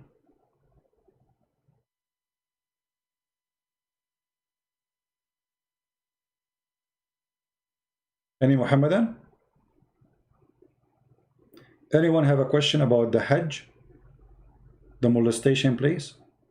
If you want to read the article or see the video about this woman speaking about what happened to her, the sexual assault she have, the video is down in the info. I did not play her video. She have a very filthy mouth, and I don't even like to hear what she say.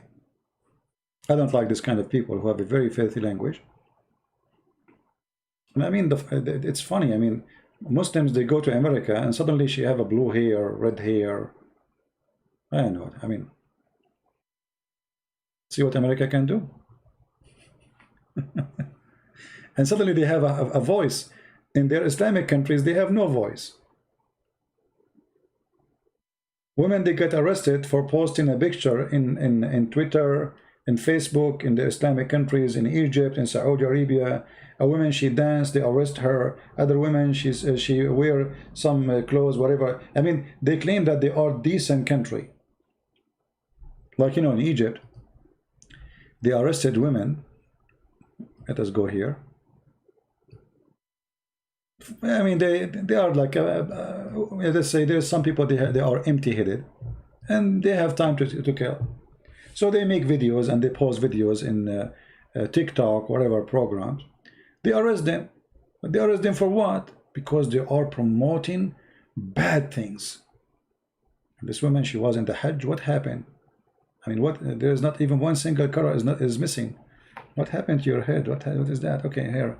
Anyway, so this woman, she posted. I don't know if she have any post about them.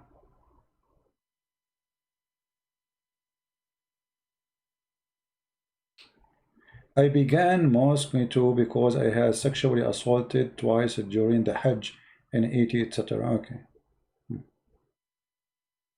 Look how the Kaaba now is empty. There's nobody. This is before, this is after Corona. Anyway, so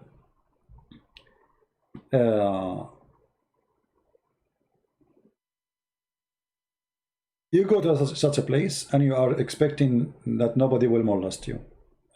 It's your fault. You don't go in the stage of a dancing club and you wonder why somebody's stepping your foot. It's a busy place. And you see how men and women, they are mixed. And men, they are wearing nothing, by the way. Which means a man, he's standing behind you. Sexually, he's ready. There's no underwear. There's nothing. He's ready. You know? Yeah. But anyway, this is always not really important for me. Islam itself is a sexual religion. And the second you say, I'm a Muslim, you accepted the terms and the conditions.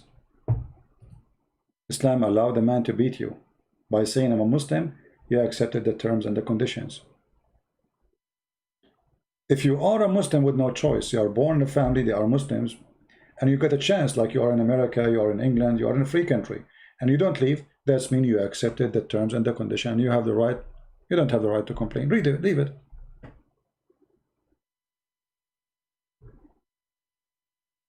You know what I mean? And you know, I find always Islamic countries are the most hypocrite system ever. I grew up all my life in the Middle East, and I noticed how the hypocrisy in the Middle East is #1 lifestyle. Middle Eastern in general, and I am Middle Eastern, nobody speak about dignity as they do. Nobody speak about honor as they do. Nobody speak as a cheating as they do. Nobody speak about God as they do. But you go there, you will find that the grocery store is a thief. The one who works in the grocery, the butcher, the postman, the phone guy. Imagine there, they go and they cut for your phone line. The guy from the phone company. They cut your phone. He go to your house. Assalamu alaikum. Wa alaikum assalam, Abdul. Is your phone is okay? I mean, look, suddenly, he is checking my phone. Is your phone is okay? You go to check your phone, you find your line is not working. You say, oh no, it's not working. So, okay, really? Okay, you know what? You have to go to the center and you have to make a request to fix it. The guy, he said, come on, you are here, man. Aren't you from the phone company? Why you don't fix it? He said, I cannot do that. I cannot, you know. Do you know how many phones I have to fix before your phone? You have to wait in your turn, my friend. I cannot just do that. You know, I mean, I cannot. You know, and he's looking at you. I mean, he's saying you something.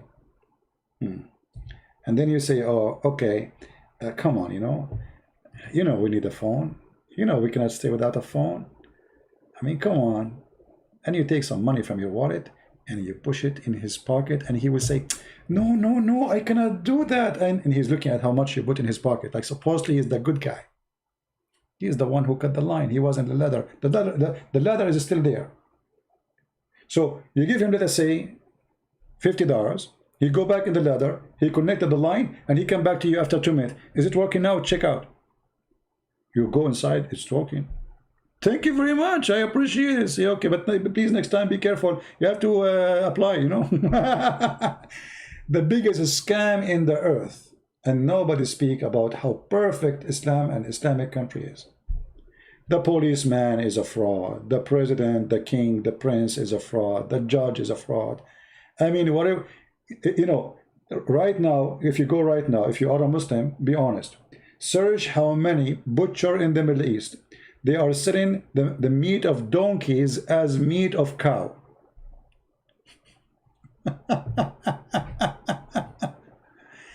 Never buy meat in the Middle East from a butcher, because most likely you will be eating a donkey or maybe a dog. Especially if it is a shish kebab. It's kebab, you know kebab, because it's mixed in the grind machine. So there's no way to find out what kind of meat it is. They grind it in the machine. It's gone, that's it. So they go and get a donkey for $200. He's dying, old. They slaughter him. They cut the meat and they say it for you with the beef. They mix some beef with it. You go home, you think you're eating halal food, supposedly, right? It's halal, halal, brother. Yeah. You find yourself in the morning making a sound of a donkey, and maybe a mule, or even a camel, right? If you go on YouTube, just to show you, I mean, what a society, what a disgusting society. Decency is their flag. It is their flag. They are decent people. If I type one word in YouTube, just one, you will not believe what you will find. I just typed one word in Arabic. It is ma'laya, and look what you will find.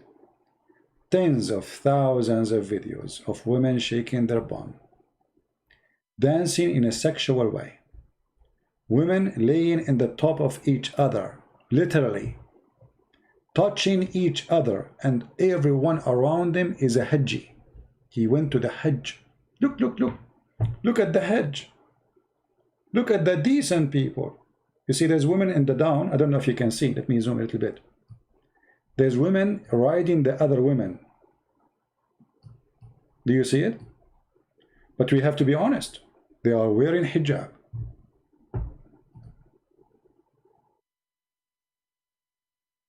I mean, whatever you want to say, you have to mention and you have to be honest. They are wearing hijab. Yes, they are riding at the top of each other in a sexual way, but it's decent because the hijab is there.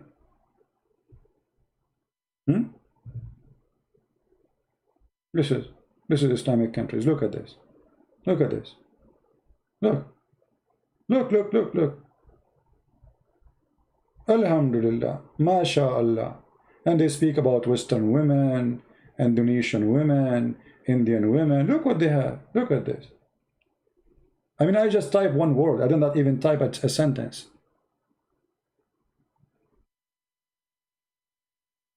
Look how they hold each other from behind. You see those women? They bent over, and look at this guy, this Hajji is looking at the look at this one. You see what I'm talking about? There's women, she is laying down. The other woman, she is in the top of the other woman. Do you see it? They don't dance. This is sexual dance. This is 100% sexual dance.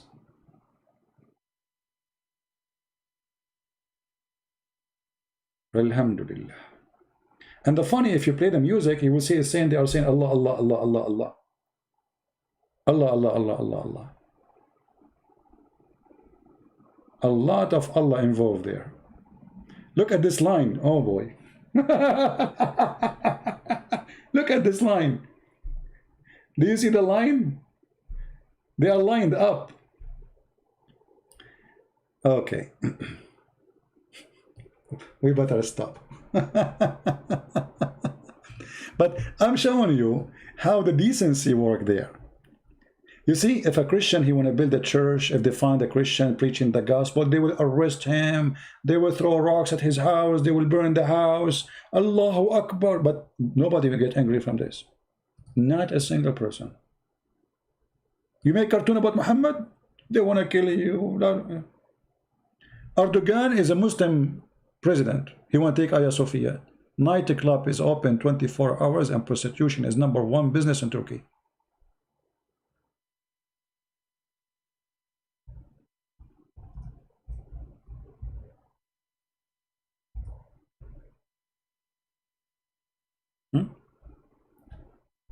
In Egypt, just a few weeks ago, they arrested women for posting videos of themselves in TikTok.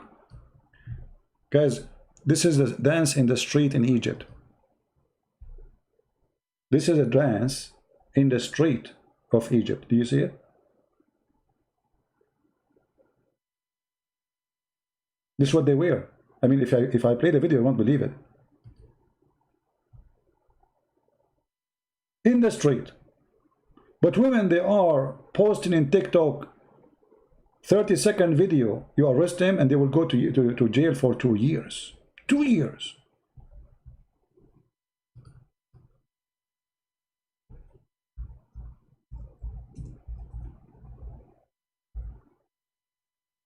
The most corrupt society ever. They make a stage in Egypt in the street and they bring a bunch of women. They pay them money, nothing for free. And look what they are wearing in the middle of the street. This is a video 4 months ago.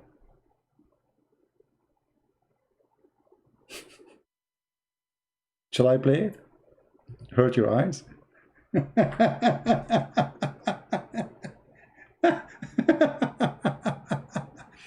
And then if you speak about decency, they will lecture you. Mimi Hijab, he is from Egypt, he will lecture you. Did you say sakalmi? Did you say sakalmi? When he is following the religion of Muta. Temporary marriage, one night stand marriage, Urfi marriage, Zawaj friend marriage, travel marriage. No, I want to watch it alone. I'm not going to let you watch. Hold on. I did mute the sound. Right now I'm watching the video. Oh boy. Oh man. What? Oh no. Oh boy. Uh-oh. Oof. I mean...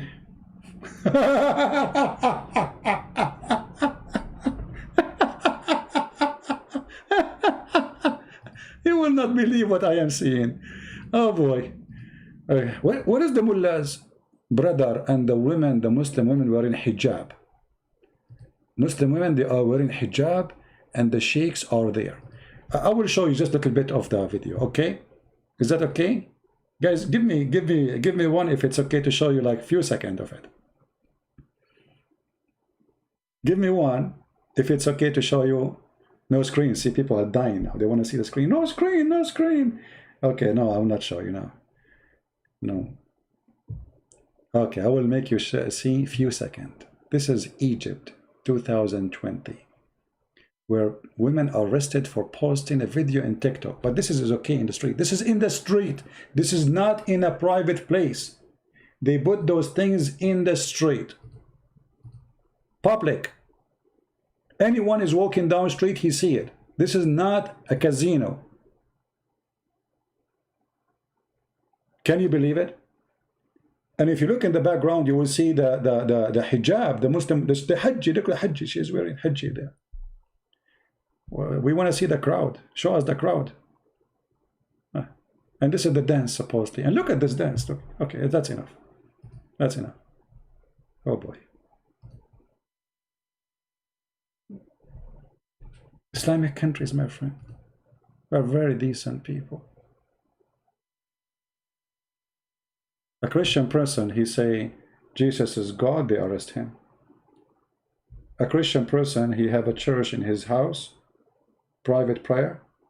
They go to his house, they drag him from the house, they beat his wife and him. They burn the house, they burned it. Actually, they were trying to burn him inside the house too, alive. This is in the street. You can ask any Egyptian, Muslim or not. This is not in a casino. This is not in nightclub. This is not in a private place. They put, like you see in Egypt, they like every area have like big square. So they put like rags, they hang them, you know, to make like some stage, kind of a stage. They build a stage, they put rags around it, and then they put chairs for public, and people come and join the party. But have you ever heard any Muslim speaking against this? No, they don't. Yeah, even in official wedding, they bring this. Even wedding, imagine wedding. I mean, in a wedding party, you should be decent. You are getting married. Why you are bringing those prostitutes? Obviously, those are prostitutes. It's obvious those are prostitutes. They are hired for this. And actually, they bring them to, so more people will come and watch. Maybe if there's nobody of those girls there, nobody will come to the wedding party. You know what I mean? Do you remember Harun Yahya, the one who I was getting busted? And the one he said he spoke against me, Christian Prince, he know nothing.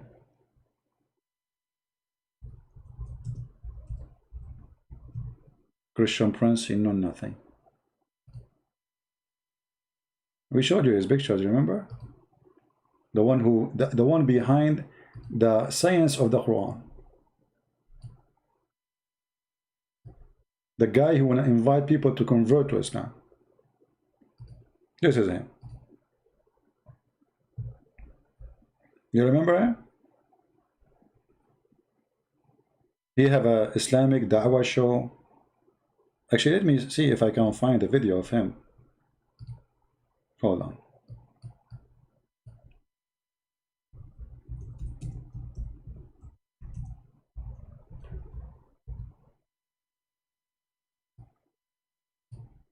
He have a TV station, by the way. He have an organization. He have bodyguards.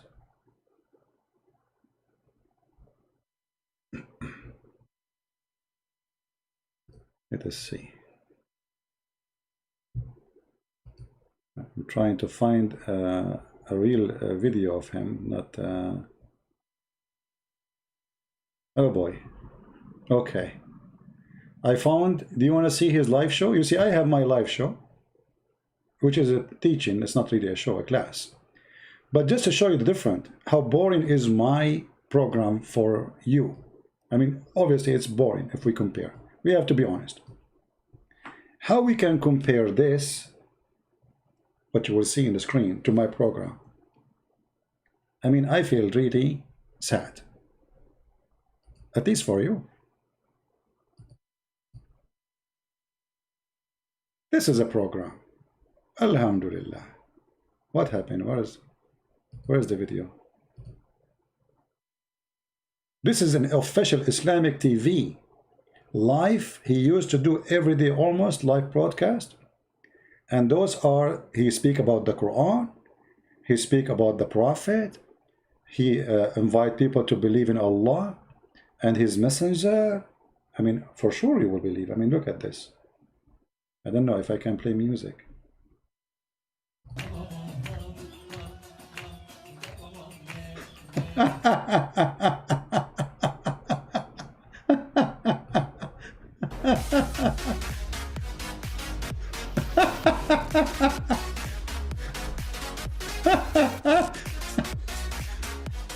Oh boy. Praise be to Allah.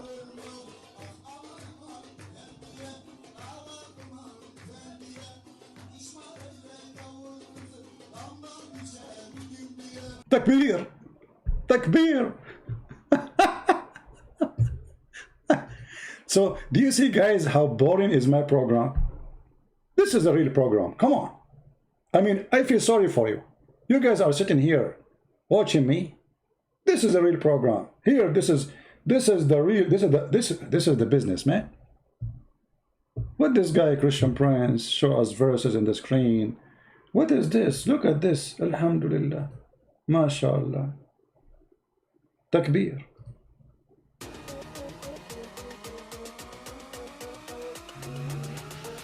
This is, here we go. This is Islam. What I am doing here? Here you will learn yoga. You will learn spiritual stuff. You will praise Allah. And the virgins are waiting for you, even though none of those are virgin, I guarantee you. You know? But, I mean, we have to consider Allah. I mean, yeah. Sitting here listening to me, I feel sorry for you. But come on. I wonder how many people, look, 818,000 saw, this is his official channel, by the way. Saw his live program. 800,000 for me. I deleted the video second day. After a few hours from now, I have to delete it. Nobody will report those videos, by the way. You cannot report them. I mean, this is decent videos, not like my videos. My videos are very bad, very offending.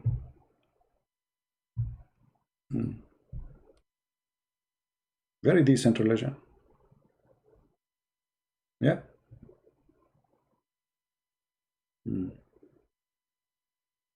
Now you want to convert to Islam? I converted already. What are you talking about? Christian Prince himself, he became a Muslim now.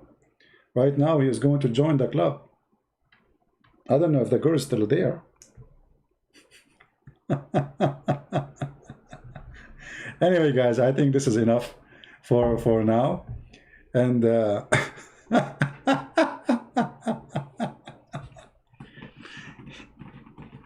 brother, did you see those Western women, brother? You see, in the West, at least they are decent people. They don't hide. If they do something, they say it. If somebody have a girlfriend, you say, I have a girlfriend. If a woman, she have a boyfriend, she say, I have a boyfriend. In the Middle East and Islamic countries, they do everything beyond your imagination. But when you speak to them, they are the most decent people ever. Ever. There's a joke, I don't know if I told you this one. There's a guy, he want to get married, you know? So he found a girl to marry her. He went to his dad, he said, Dad, I found a girl. You know, Middle Eastern, they have to go and speak to the father. So he go and ask for the daughter, for the girl hand, you know, tradition. So the father was so excited, very happy. Really? Who? Tell me her name, where she live. Let us go and marry her for you, right away. So the guy said to him, okay, well, this is her name. The father, he said, oh no, you cannot do that. Oh, please. No. The son, he said, father, come on. What happened? You just told me you go and marry her for me. What happened? No. You cannot do that. No way. No. Father, why? I told you I want her. She's really good. No. No way. You cannot do that. Why? What happened? He said, okay, you know what? You are forcing me now to tell you the truth. You cannot marry this girl because she is your sister. The guy, he said, what? She's my sister? Are you kidding me? No. When I was in your age, I was like, all over the place. The guy, he said, okay, well, what I can do? She's my sister. So after 6 months, he came back and he found a new girl. He told his dad, I want to marry. I found a girl. He said, sure. Give me her name, where she live, who's she? He told him. He said, no. No. You cannot do that. No. She's your sister. What? She's my sister? Anyway, so every few months, this guy, he come with a new girl. The father, he said to him, you cannot marry her because she is your sister. So this guy, he became depressed. He don't go out. He used to go party, see his friends. He grew a beard. He's reading Quran now, alhamdulillah. And then his mother, she noticed that he changed. He became a mujahideen. So she came to him. She said, what happened to you? You used to go out. Now you grow your beard. You know. He said, Mom, don't, please. I have enough. He said, no, tell me what happened. He said, if I tell you, you will be upset. He said, no, don't worry. Just tell me. So he told her that each time he find a girl to marry her, he come to his dad, he tell him that you cannot marry her, she is your sister. What I will do now? So the mother, she said to him, son, Go and marry any girl you want. Who told you that he is your dad? That is the society we are talking about. Who told you that he is your dad?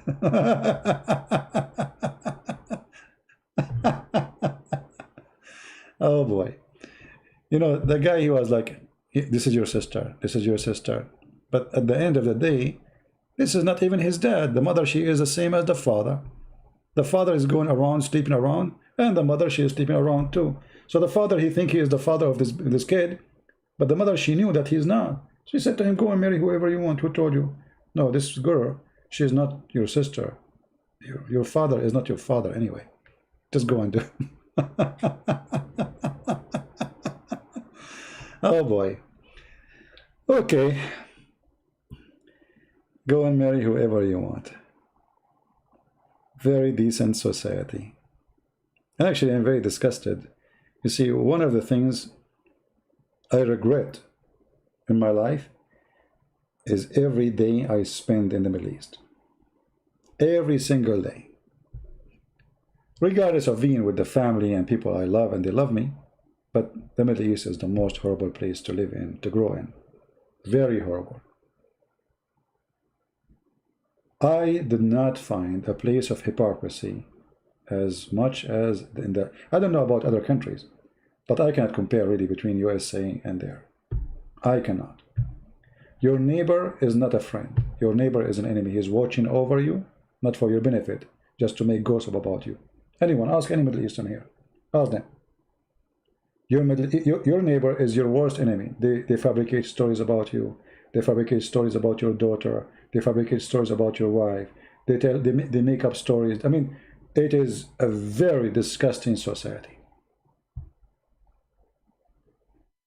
Never live there. For me, never again. I have neighbors here. I mean, honestly, very wonderful people. I am not even from their people. I am a stranger. I am a foreigner. I am a Middle Eastern. I don't even speak the English they speak. They are wonderful. One neighbor, he brought me a plant the other one brought me tomato to grow. The other one, he came, he found, you know, I mean, amazing people. I know none of them. Once my car, like I left the light on all night by mistake inside the car. So in the morning, the car did not run. I went to the neighbors. They are not just in front of, like, you know, they are a few houses away, in my way. So I saw a woman outside. She's an old woman. So I said to her, you know, do you have like a charger for the battery? She said, oh, no, I don't. You know, I wish I do. But if you want, you can go to Walmart, you know. And I never go walking to Walmart because always I have my car. But she said, you can go here, take the street, go straight. So anyway, she noticed that I took the wrong exit. This woman is old. She's an African-American woman. So she's really old. She's maybe 80, really old. So she noticed I took the wrong exit. Imagine I was walking, and I walk fast. I don't walk slow. So this woman, I heard a voice from behind me, from far away. Stop. Stop.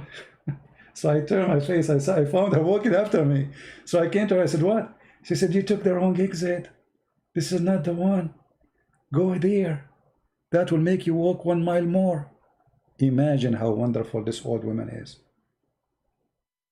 She's like a grandmother for me.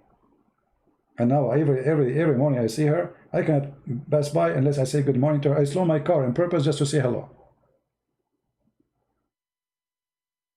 She walked behind me almost like maybe 100 meters or so, just to tell me I took the wrong exit.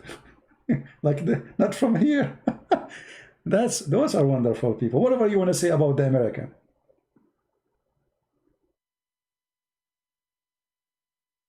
Those are people.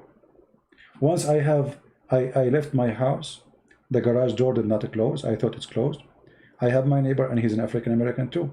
Imagine, guys, he put his chair in front of my garage door, waiting for me until I come back from shopping. I came back, I found my neighbor have a chair in front of my house. I said, what's up? He said, well, you left your garage door open. I was afraid that somebody would get in.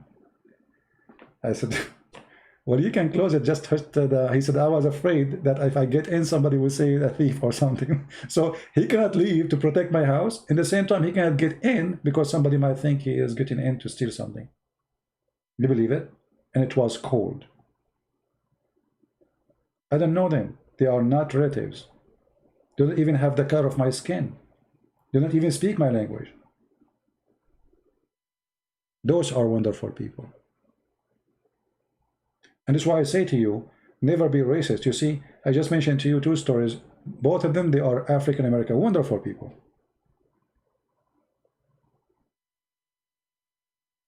Everywhere there's bad and good. But when we talk about decency, you know, I mean, there's people you can tell they don't have decencies, and actually they are even proud about it.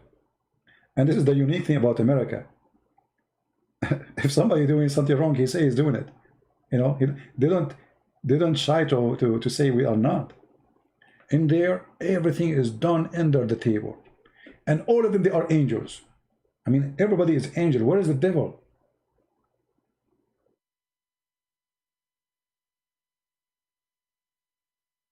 The Muslim, they say to you, in the month of Ramadan, Allah, he put the chains around the necks of shaitan. So once I asked the teacher, I said, well, if shaitan, he is arrested in the month of Ramadan, why the crime is going crazy in Ramadan? He said, you especially, next time when I come here, you don't ask any question, okay? You specifically. I mean, how the shaitan, how all the Satan, not only one Satan, they are in jail in the month of Ramadan. And in the month of Ramadan is the month of rape and killing and stealing. Let me show you the hadith. And the coward, he did not know what to say. He asked me not to ask any more questions. Anyway, who cares? I always ask questions. He answer, yeah. I know he won't answer. I will try to find the hadith.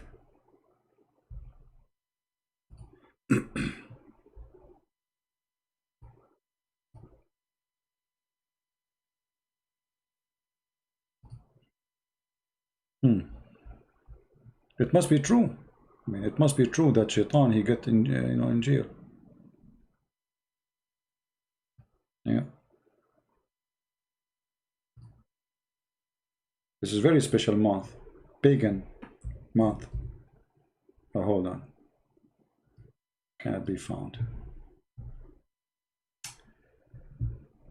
Give me a second.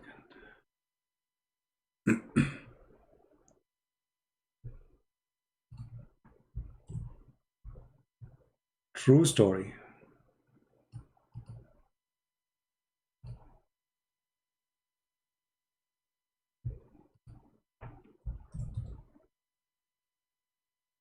Do you see it? When the month of Ramadan come or began, the gates of paradise are open and the gates of hell are shut, and the devil are fettered. They are chained. Do you see it? This is Sahih. They cannot say it's weak.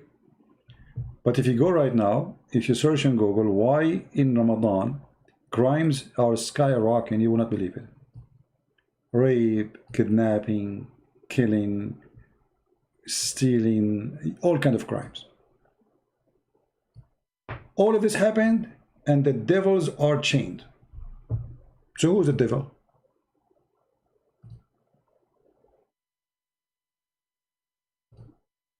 You obviously are blaming the devil for nothing then if you are a Muslim.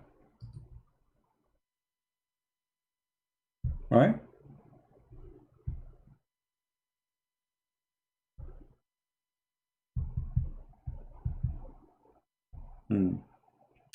All right, guys. I think we have enough for today. I hope you did enjoy our program. Don't forget to download if you like to. Download before we take down our videos. Many they ask me why I don't keep my videos. There's many benefit of that. that encourage Christians to download and share everywhere, add subtitle in their own language, and at the same time make me feel that I did not do anything yet.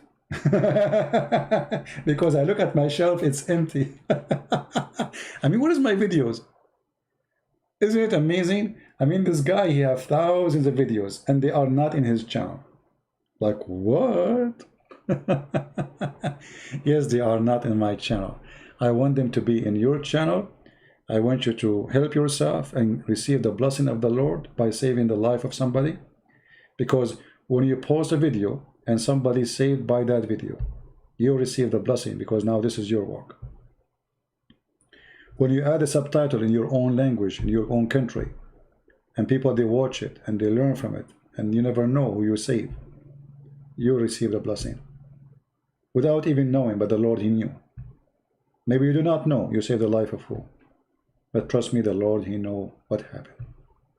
The Lord, He knew that it is you who took a video, took from your time to download, to add subtitle, to do whatever editing you need to do. You did work. And this is your fruit. I want you to have a great fruit, for time will come and nothing will help you except the fruit you do. Many people, they say that we are saved by faith. This is true. Our faith saved us. But the Bible says, faith without fruits is dead faith. Which means the Lord, when He said, from their fruits you shall know them. He will not recognize you by your name.